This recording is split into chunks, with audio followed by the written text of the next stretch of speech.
Nevada Test Site, 1957. Operation Plumbbob, the sixth in a series of continental tests conducted by the Atomic Energy Commission to further our weapons development program. In terms of numbers of test devices detonated, this was the largest series ever attempted in Nevada. Some 30 shots were fired during the period early April through early October. While the main objective of the series was to test laboratory design of weapons, the Atomic Energy Commission and other agencies of the government once again participated in the detonations to amplify their understanding of effects. The Armed Forces Special Weapons Project participated in most of the 30 detonations with special concentration on 3 shots. The Civil Effects Test Group conducted its most ambitious test program to date to provide more detailed civil effects information to the public. Participating aircraft of all types homed into Indian Springs Air Force Base to perform their test missions. And the Desert Rock encampment was again reactivated in full force, giving thousands of military personnel of all services, including foreign troops, an opportunity to observe and perform certain assigned military duties in the proximity of a nuclear burst. Other observers on Plumbbob were the nation's newsmen, permitted by the AEC to view and photograph unclassified activities related to 9 detonations. Also at Plumbbob were representatives of a majority of the free world, observers from the NATO countries, the Near East, Far Pacific, and South America, invited by the United States government to observe the power unleashed by atomic force and our methods for coping with it. In executing the primary mission of test-firing new devices, a number of operational advancements were made on Plumbbob in new techniques for firing the test devices to minimize the fallout hazard. For it is well understood that if the fireball touches the ground or is sufficiently close to suck up earth dust or debris into the fireball, radioactive fission products will adhere to these materials and fall more rapidly as increased local fallout. Vaporized metal from tower bursts adds measurably to this local contamination. The airdrop technique, coupled with the airburst weapon used on previous operations, minimizes this problem, but radically reduces the amount of diagnostic data which may be obtained from the tests. Therefore, on Plumbbob, 3 basic methods were tried. Number 1, higher towers for given yields. Number 2, balloon-suspended devices. And 3, underground detonation. In Plumbbob, for diagnostic tests requiring massive shields or extremely precise positioning, 9 tower shots were fired, 1 at 300 feet elevation, 7 at 500 feet, and 1 for a device of higher yield at 700 feet, the latter 200 feet higher than any previously used. Balloon suspension, the second technique of positioning test devices at higher altitudes, eliminates steel tower contamination. This technique made its debut on Plumbbob with 13 devices detonated at elevations ranging from 500 to 1,500 feet. Most tricky step in balloon operation, the transfer of the weapon cab to the balloon, was accomplished only when surface winds did not exceed 15 knots, a condition which was predicted on the basis of wind persistence. These surface winds, known as balloon weather, accounted for only 7 days' delay. For comparison, unfavorable fallout predictions resulted in 55 days' delay on tower shots, 9 days on balloon shots. Once the weapon cab was connected in series with the main balloon cable, the 3 guy cables, connected to power winches at some distance from ground zero, were attached to the cab. After arming of the device in the cab, full control of the balloon was taken over at the control point. At his control panel, the operator visually monitored the raising and positioning of the balloon on 2 TV screens, the pictures being relayed by a microwave link. Both pictures display horizontal orientation. During the Plumbbob operation, balloon accuracy averaged 2 feet within the required position. A third approach toward easing the fallout problem and speeding up firing schedules was the investigation of underground test firing techniques. the Rainier shot. The aim here was to determine whether a device can be safely detonated underground with a nuclear explosion completely contained and still allow for accurate diagnostic instrumentation. In preparation for Rainier, an extensive investigation, including 2 large HE shots, was conducted to make certain that such a test would not endanger public health or damage property. Specialists of the U.S. Geological Survey studied the safety aspects and helped design the experiment.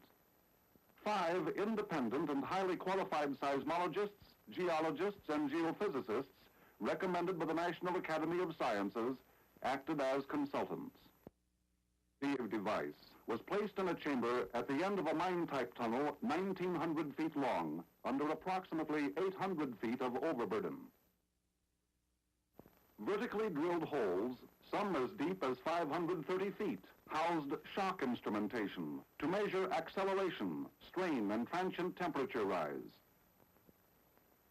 Rainier went off as planned, a 1.8 kiloton detonation. The tunnel was designed to be self-sealing so that the explosion would not vent to the outside air. After the test, the tunnel was core drilled from the mesa above to obtain radiochemical samples for determination of yield. The explosion and all of its radioactive products were contained within a radius of less than 200 feet from the shot chamber. The general method of testing weapons underground was proved to be safe, technically feasible, and economical for heavily instrumented shots. The Rainier results indicate that it should be possible to utilize the underground technique to safely test devices with yields of up to at least 50 kilotons. Parallel with improved testing techniques, other safety measures were strengthened. Chiefly, the off-site radiation monitoring system to protect the public against fallout was more elaborate than ever before. The Public Health Service, in charge of this field work for the AEC, had its monitoring equipment and checkpoints located not only in the immediate environs of the Nevada test site, but throughout the adjoining states. Inhabitants of selected nearby areas were film badged and briefed on radiation protection. Manned stations were supplemented by a number of remote data telephonic units, which transmitted the location's radiation level when its long-distance number was dialed. As test organization aircraft tracked and sampled each moving cloud, the Civil Aeronautics Authority kept all aircraft in the cloud's path at a safe distance. All in all, the care exercised by all agencies to minimize the fallout hazards set a high standard for Operation Plumbbob. Another radiation problem studied during Operation Plumbbob was the Project 57 safety test, in which the HE portion of a nuclear weapon containing plutonium was detonated on the test site. Purpose of the experiment was to investigate immediate and lingering plutonium contamination hazards should such an explosion occur accidentally, as in an aircraft mishap. After the shot, collection trays, air samplers, and animals, chiefly dogs and burros, were distributed over a 10-square-mile area in the vicinity of Ground Zero to get a time and distance index on the harmful effects produced, with some of the beasts kept in the area as long as 180 days. Post-mortem findings on the animals, collated with the test area's contamination pattern, are expected to provide answers to this grave problem.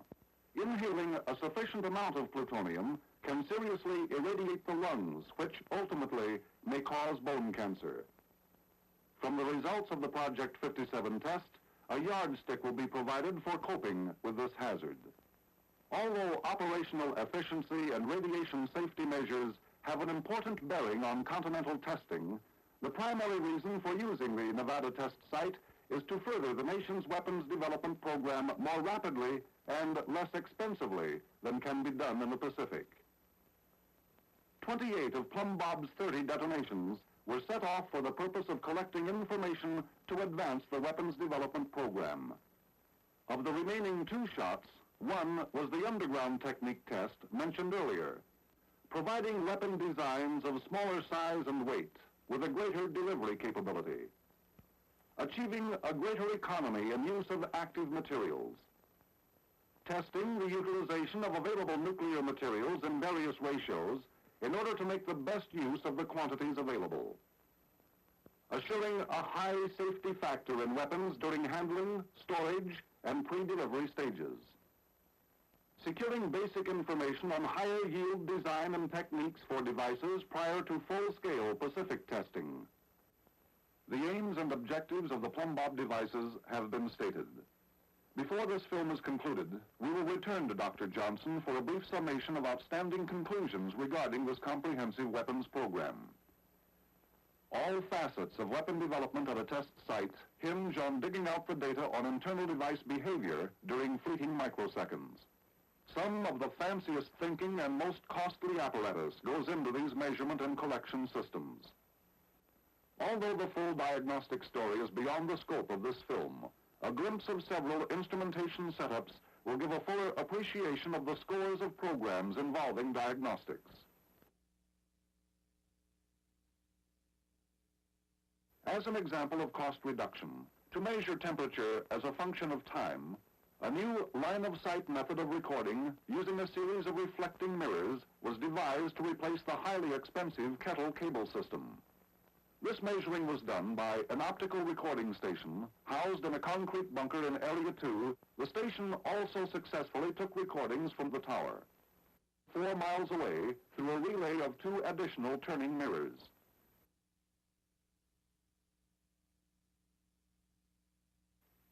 Alongside the central optical recording station was another innovation, a revolving 8-inch naval gun mount adapted to housing the primary detectors to pick up readings from each of the 4 tower shots. Here is a sample of a specialized diagnostic study, a hardware test.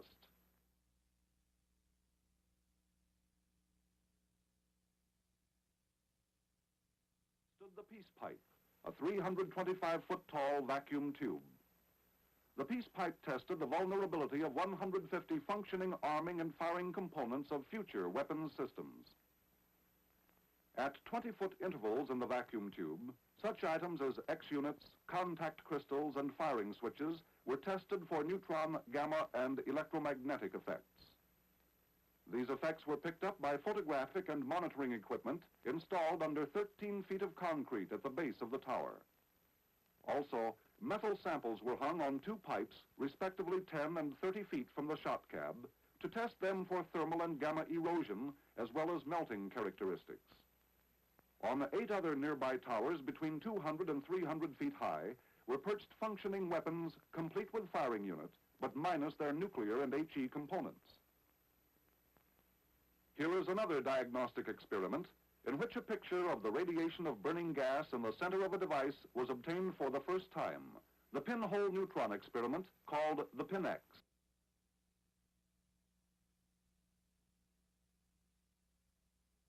Neutrons from the DT burn in the central gas region passed through pinholes about 25 feet below the device. A shielding of paraffin packed around the lower part of the device kept out any stray neutrons. Zirconium samples, mounted on a sled positioned in a concrete tunnel at the base of the tower, were activated by neutrons above the zirconium threshold. As soon as possible after the burst, a remote cable pickup was used to withdraw the sled from the highly radioactive tunnel. Readings obtained from the zirconium samples indicated the experiment's success, another step forward at one point along the wide diagnostic front in probing the inner workings of nuclear detonations. As in past operations, Plumbbob also served another function vital to the nation's security: the probing of blast, thermal, and radiation effects in the wake of a weapon detonation. The scores of tests undertaken on Plumbbob to secure effects information assume a greater importance than ever in this era of guided missiles and nuclear weapons delivered with increasing accuracy. The treatment of effects, a varied and complex field of its own, will be confined in this film to a broad brush sweep of a few major objectives sought in Plumbbob. Some effects have a strictly military application. How does an airburst react on steep and rolling terrain compared to flat land? How much protection does a gully behind a slight rise give a military vehicle? The Ruth shot provided the first definitive answers to the military. Other effects pertain to the nation's civilian needs, such as the Federal Civil Defense Administration's improved family shelters and massive dual-purpose garage shelter. Often the effects needs of both military and civilian groups are interwoven, as in the study of what overpressure close in to the burst does to protective shelters. In Plumbbob, the effects on the instrumentation and test structures on Frenchman Flat, both above and below ground, provided important data for proper economical shelter design. Both military and civilians are also concerned with biomedical effects. Both need to know what is biologically acceptable to human beings in the atomic era. On Plumbbob, biomedical testing involved a welter of experimental field activity with blast and radiation tests on animals. One aspect of these tests leads towards finding out the interspecies relationship of mice, swine, monkeys, and burros as they relate to man. Aircraft structure effects. What is the structural response in the face of a nuclear burst on delivery jets like the F-89, the Navy A-4D, and the FJ-4? Plumbbob also included tests of the effects of nuclear bursts on the helicopter and the ZSG-3 airship. These tests were an initial step in a study of the feasibility of delivery of nuclear weapons by helicopter and airship. Midway in Operation Plumbbob, an historic Air Force event was set in motion on the Indian Springs ramp. 4 seconds more.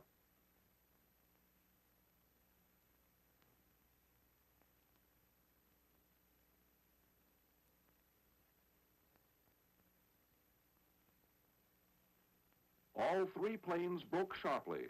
The distance, 4,500 yards from the burst. Plumbbob marked the first time that aircraft had received nuclear blast input while banking away after delivery.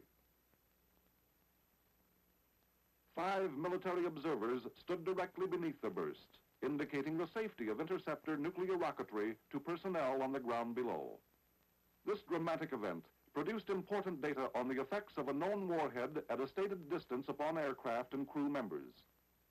Neutron and gamma doses for the 3 crews did not exceed 5 REP and 3 Roentgens respectively. Whatever the effects project, military or civil, its findings assist the nation in building up our encyclopedia of nuclear effects data, including the creation of effective countermeasures.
This was Operation Plumbbob 1957, where, in the sparsely populated desert area of southern Nevada, additional links in the nation's nuclear weapon chain were forged in atomic fire.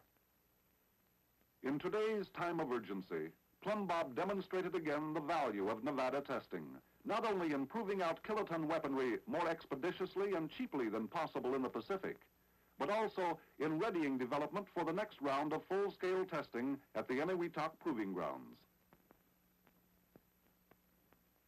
Plumbob's testing and effects programs achieved results which advanced United States weapons development a long stride forward, important not only to defend our shores and skies, but also to help maintain the strength of the entire free world.